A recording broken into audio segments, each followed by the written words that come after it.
就好開心帶大家嚟到我哋呢個會員嘅。咁我哋睇到啦，呢個會員嘅話係我哋大三期120平方一個4房2個單位嘅。咁之前有好多業主朋友或者好多客戶咧問我話呢一座樓仲有冇樓喺度賣？有，之前賣就話係比較貴嘅。咁依家話公司推出咗可能價格平翻好多。所以睇到啦，我哋東南向係睇翻我哋成個金湖公園嘅方向。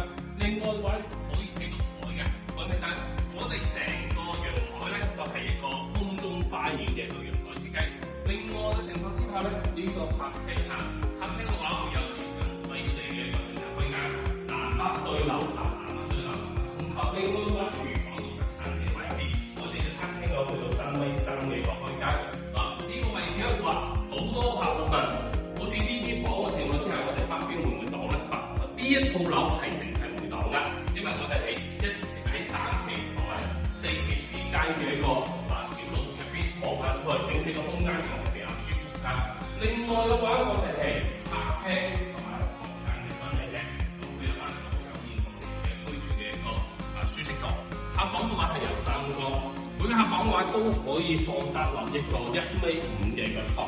有部分業主話：我客房我放咗1.8米嘅一個床㗎，咁整體嘅空間以及衞生間嘅一個採光咧係十分之完美嘅。呢個係近住主人房隔離嘅一個客房啦。咁部分業主話：我想係會有一個書房近住客房隔離個房就可以啦。可以睇翻我哋呢個主人房出去嘅空間以及整體嘅一個景觀視野咧係十分之正嘅。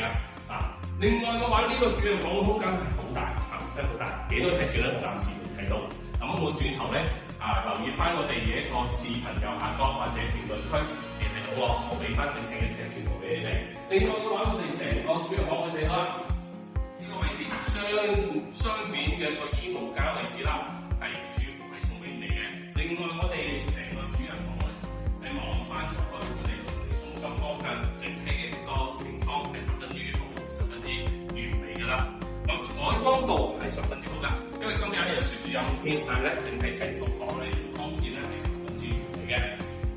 咁另外咧，大家如果中意呢個單位，另外中意呢個低密度少少嘅一個住宅咧，因為佢總層高只係22層，咁大家如果係上房好想睇遠景，咁唔好意思，上邊嘅單位咧整得唔多嘅。咁嘅話，22層嘅單位入邊，你想揾到20樓以上只有2-3套15樓以上就得幾嘅啫。